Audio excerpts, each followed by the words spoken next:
Ibn Rajab al-Hanbali, he died in 795 years after the Hijrah. In his book Tawakkul Allah, he wrote a story. It's also mentioned in Mu'jam Yusuf ibn Khalil al-Hafiz, and it's also mentioned in Tarikh ibn al-Najjar. So Ibn Rajab al-Hanbali mentions the story about Al-Qadi Abu Bakr Muhammad ibn Abdul Baqi ibn Muhammad al-Bazzaz al-Ansari. His nickname was Qadi al-Maristan. This man lived 535 years after he died 535 years after the Hijrah. And he narrates a story about himself that Ibn Rajab mentioned. And it shows you reliance on Allah. And it shows you that reliance on Allah does not mean you will not go through dark tunnels in your life. Reliance on Allah means you put your trust in Allah. And you accept what Allah subhanahu wa ta'ala has to offer you because He chose what's best for you. That's part of reliance on Allah. That's the Hakim. If you truly believe what we say every day, that Allah is Al-Hakim, or the All-Wise, that means He chose the wise decision for you.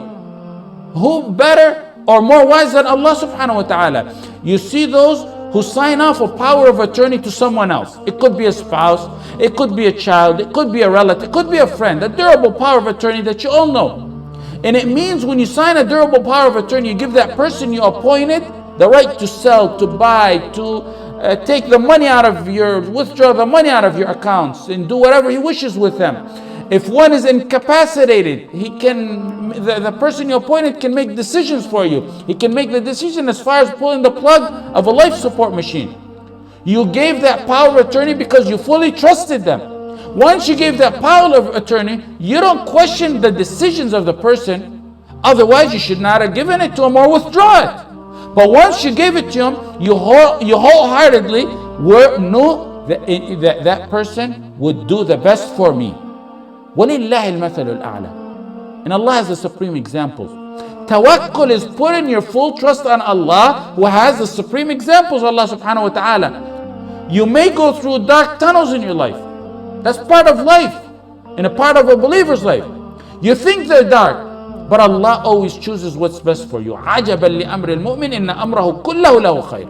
It's astonishing the matter of a believer. Everything that happens to him is good. You may not know it, you may not see the wisdom of it in this life. You may later on see it. If you don't see it in this life, you will see it the life after. Ibn Rajab mentioned the story of Qadi al-Maristan. He said about himself, Qadi al-Maristan, he said, I was hungry one day in Mecca. And I became hungry one day that I couldn't find anything to eat. So I went walking around in Mecca. I found a pouch, a tightly tied pouch. I picked it up and brought it to my house. And then in my house, when I untied it, I found a beautiful necklace of pearls that it's like I've never seen anything like it before. He went from a difficult time to the utmost of ease. But tawakkul didn't waver a tiny bit in his heart. Full tawakkul on Allah when he was walking around hungry. And the same tawakkul now that he's a millionaire. It didn't last for long. The circumstance changed, but tawakkul remains firm. Unwavering tawakkul.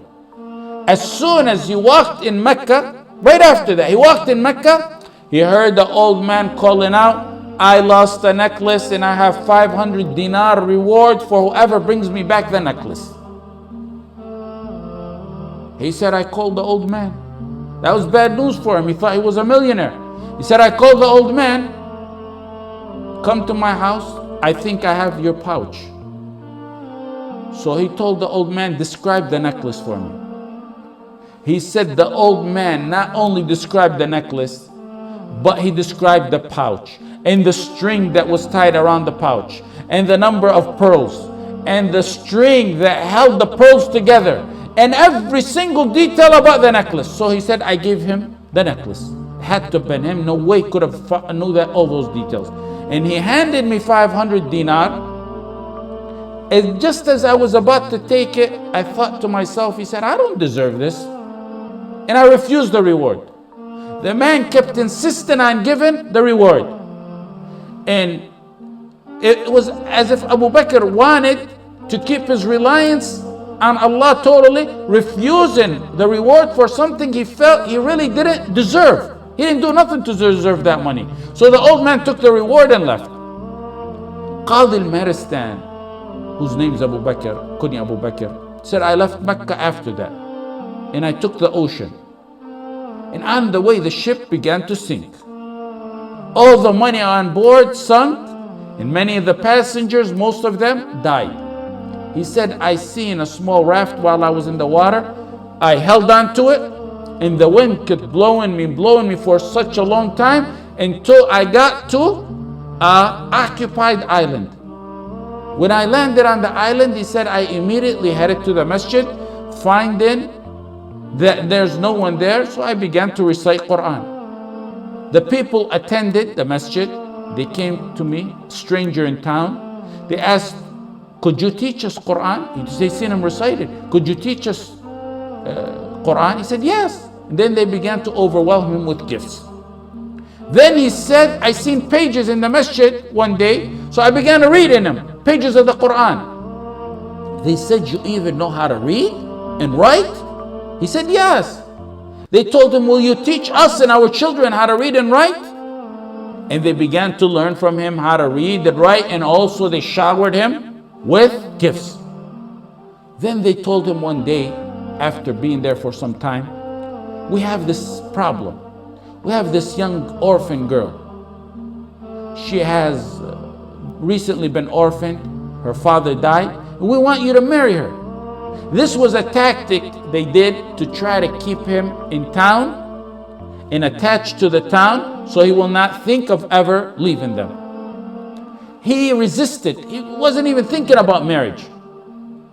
But based on their insistence, he said, I agree to marry her. He married her. Okay, the night of the wedding, when they presented her to him, he said, I looked at her and I was startled and astonished, and I was unable to raise my eyes off her neck. I seen the necklace I gave the old man some time ago on her neck.